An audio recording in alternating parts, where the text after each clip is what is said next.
Good afternoon everyone. ये आपका ये लेक्चर नंबर 3 बन रहा है सिंपल इंटरेस्ट और कंपाउंड इंटरेस्ट चैप्टर का। सिंपल इंटरेस्ट चैप्टर में मैंने कुछ 7 सम्स कराया हूँ। बाकी के जो भी आप होमवर्क कर लेना। अगर कभी कुछ डाउट रहा तो आप मुझे कमेंट कर देना या फिर टेलीग्राम चैनल पे आप मुझे मैसेज ड्रॉप कर देना। तो जो भी सम रहेगा मैं आपका सॉल्व करके आपको बता दूंगा और आपको लेक्चर भी दे दूंगा उसके रिलेटेड। अभी मैं नेक्स्ट पार्ट चालू कर रहा हूँ इस चैप्टर का। उसका नाम है कंपाउंड इंटरेस्ट। सिंपल इंटरेस्ट में क्या होता है, जो आपका प्रिंसिपल अमाउंट है ना, उसी पे इंटरेस्ट आपको मिलता है। लेकिन कंपाउंड इंटरेस्ट में कैसा होता है, फर्स्ट ईयर आपके प्रिंसिपल अमाउंट में मिला आपको इंटरेस्ट, वो इंटरेस्ट प्रिंसिपल का पार्ट बन जाएगा। फिर वो टोटल प्रिंसिपल पे फिर आपको नेक्स्ट ईयर इंटरेस्ट मिलेगा, फिर वो इंटरेस्ट आपका एड बैक हो जाएगा ऐसा। तो उसको बोलते हैं कंपाउंड इंटरेस्ट। तो अभी आपका कंपाउंड इंटरेस्ट का जो फॉर्मूला है वो है, compound interest will be equal to amount minus principal. अभी आप लोग बोलोगे सिंपल इंटरेस्ट का फॉर्मूला अलग था, इसमें ऐसा फॉर्मूला क्यों है? इसमें मेन जो एम्फेसिस आपका होगा ना, वो अमाउंट के फॉर्मूला पे होगा, ताकि फिर आपको उससे कंपाउंड इंटरेस्ट मिल सके। आपका अमाउंट का फॉर्मूला है principal will be equal to 1 + r⁻n। ठीक है, तो ये आपके फॉर्मूला है। अमाउंट का एक फॉर्मूला है, एक कंपाउंड इंटरेस्ट का फॉर्मूला है। अमाउंट का फॉर्मूला है प्रिंसिपल इंटू 1 + r⁻n, और कंपाउंड इंटरेस्ट का फॉर्मूला है अमाउंट जो हमको इधर ऊपर मिला माइनस प्रिंसिपल। ठीक है, अभी मैं आपको क्वेश्चन कराता हूँ। Question number 9। Question 9, find the compound interest, compound amount and compound interest of rupees 1000 invested for 10 years at 8% if the interest is compounded annually। इसमें दिया हुआ annually, मतलब साल में एक बार जब इंटरेस्ट मिलता है। ठीक है, अगर एनुअली रहेगा ना तो आपको इन्फॉर्मेशन में कुछ भी चेंजेस नहीं करना है। लेकिन अगर सेमी एनुअली रहा, क्वार्टरली रहा या मंथली रहेगा, तो आपको एन और आर उसमें आपको कुछ स्लाइटली चेंजेस करने पड़ेंगे। अभी हमने पूरा सम पढ़े, उसके अंदर 1000 जो इन्वेस्टेड लिखा हुआ है वो आपका प्रिंसिपल अमाउंट है। 10 ईयर्स आपका एन बन जाएगा, 8% आपका आर बन जाएगा। तो आपके हमने क्वेश्चन रखता हूँ। पहले सारा इन्फॉर्मेशन एक्सट्रैक्ट करेंगे। पी है आपका रुपीज 1000, एन दिया आपका 10 ईयर्स, आर दिया हुआ 8%। तो हम लोग अमाउंट का फॉर्मूला लगाएंगे, क्योंकि कंपाउंड इंटरेस्ट के लिए पहले हमको अमाउंट ढूंढना पड़ेगा, फिर उसके बाद हम हमारा कंपाउंड इंटरेस्ट का फॉर्मूला लगा सकते हैं। अमाउंट का फॉर्मूला है पी मल्टीप्लाई बाय 1 + r⁻n। ठीक है, पी दिया हुआ है कितना, 1000। वन तो इधर दिया हुआ है, आर है आपका 8%, तो 8 को क्या करो, 8 डिवाइड बाय 100 करेंगे ना, तो आपका आएगा 0.08 रेस टू 10। फिर आप कैलकुलेटर पे क्या करना, 1 + 0.08, फिर मल्टीप्लाई करना। मल्टीप्लाई इक्वल टू करोगे तो आप 10 टाइम्स करना है, तो आपको आंसर मिलेगा। फिर उसको मल्टीप्लाई बाय 1000 करना, तो आपको अमाउंट मिलेगा। फिर आप क्या करोगे, अमाउंट को लोगे और सीआई के फॉर्मूला में यूज कर दोगे, अमाउंट माइनस प्रिंसिपल। अमाउंट हमको इधर मिला 2158.92, माइनस जो हमने जितना प्रिंसिपल यूज किया वो 1000, तो आपको कंपाउंड इंटरेस्ट मिलेगा 1158.92। तो ये आपका सम था। मतलब आपको दोनों फॉर्मूला अच्छे से आने चाहिए और आपको पूरा डेटा यूज करना है, और फिर आपको आंसर मिल जाएगा। तो हम पढ़ते क्वेश्चन नंबर 10 पे। Question number 10। Question 10, find the principal which will amount to 11,236 in 2 years at 6% compound interest compounded annually। अब इधर भी एनुअली दिया हुआ है, तो आपको एन और जो आर है उसमें कुछ भी चेंजेस करना नहीं है। ठीक है, अभी इस पे बोला फाइंड द प्रिंसिपल। प्रिंसिपल इस बार नहीं दिया हुआ है, अमाउंट आपको दिया हुआ है, नंबर ऑफ इयर्स आपको दिया हुआ है, और आपको रेट ऑफ इंटरेस्ट दिया हुआ है। तो हम लोग वापस सम में जाएंगे। पहले अमाउंट दिया हुआ था, अमाउंट लिखेंगे। प्रिंसिपल को आप सपोज कर लो एक्स है, एन हो जाएगा 2 इयर्स। रेट ऑफ इंटरेस्ट दिया हुआ है 6% पर एनम। अब चूंकि हमारा एनुअली कंपाउंड इंटरेस्ट आ रहा है, तो एन और आर में कुछ भी चेंजेस नहीं होगा।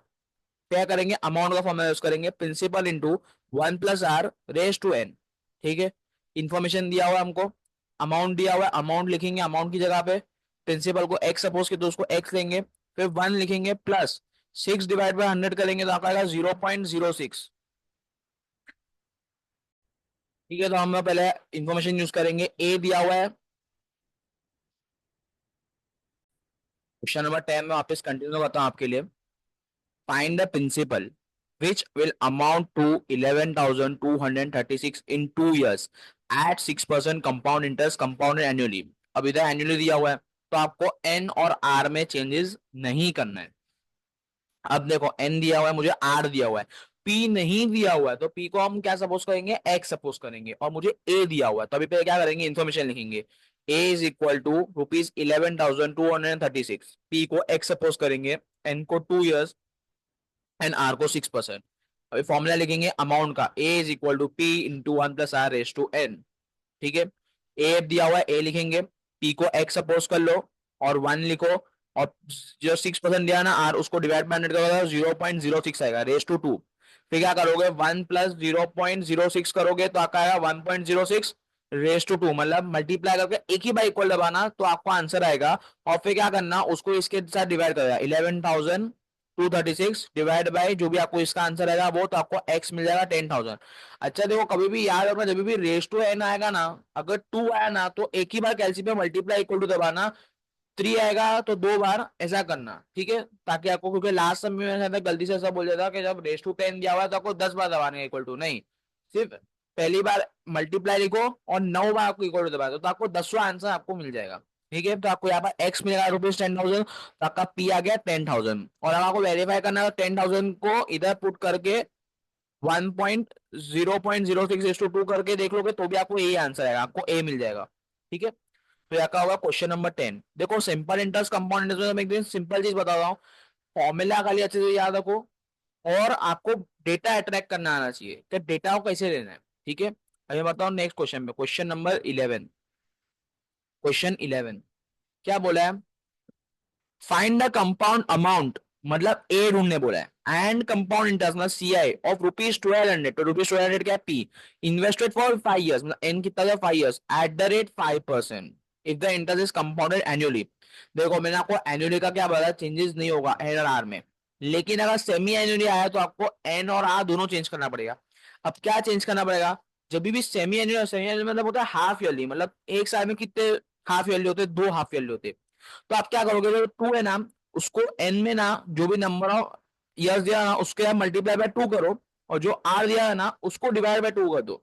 ठीक है, अब क्वार्टरली के केस में आप क्या करोगे, नंबर ऑफ ईयर्स को मल्टीप्लाई करोगे 4 से, क्योंकि हमारे पूरे साल में 4 क्वार्टर होते हैं, तो एन को मल्टीप्लाई करोगे 4 से और आर को डिवाइड करोगे 4 से। और मंथली के अंदर हमको मालूम है साल में कितने महीने होते हैं, 12 महीने होते हैं, तो उसको क्या करोगे, एन को मल्टीप्लाई करोगे 12 से, आर को डिवाइड करोगे 12 से, तो ये आपका पूरा था। ठीक है, अब मैं आपके सामने सोल्यूशन रखता हूँ। पहले क्या करेंगे, जो नॉर्मल जो बेसिक इंफॉर्मेशन था वो लिखेंगे, पी दिया था 1200, एन दिया था 5 years, आर दिया था 5 years।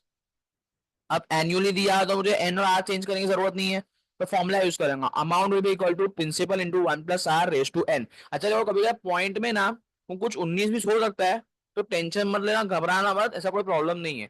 और कभी भी याद रखना, तीसरा नंबर देखना, तीसरा नंबर अगर 5 से ऊपर आया तो राउंड ऑफ करके एक नंबर आगे बढ़ा देना, अगर 5 से कम आया तो आप वही नंबर पे ले जाना। ठीक है, तो अभी क्या करेंगे, अमाउंट का फॉर्मूला यूज करेंगे, principal will be equal into 1 + r raise to N. ठीक है, ए कितना दिया हुआ है, पी कितना दिया हुआ है 1200, 1 तो इधर लिखेंगे, आर के लिए क्या करेंगे, 5/100 तो कितना आएगा 0.05 रेस टू 5, तो क्या करना 1 + 0.05, आपको आंसर आएगा 1.05, मल्टीप्लाई इक्वल टू करना 4 बार, क्योंकि 5 दिया ना, 4 बार करना, तो उसको आपको आंसर मिल जाएगा, फिर उसको मल्टीप्लाई बाय 100 कर देना तो आपको ए मिल जाएगा। फिर हमको लोग ने बोले कंपाउंड इंटरेस्ट जो नहीं भी बोले, तो उसका फॉर्मूला क्या है, अमाउंट माइनस प्रिंसिपल, तो क्या करना, जो अमाउंट है उसको प्रिंसिपल क्या माइनस कर दोगे तो आपको कंपाउंड इंटरेस्ट मिल जाएगा। ठीक है, सिमिलरली सेमी एनुअल दिया हो तो मैंने आपको क्या बोला था, एन को मल्टीप्लाई बाय 2 कर दो, मतलब इधर इस केस में क्या है 5 × 2, तो कितना है 10 हाफ ईयरली, और आर को डिवाइड बाय 2 कर दो तो इधर क्या आएगा 2.50।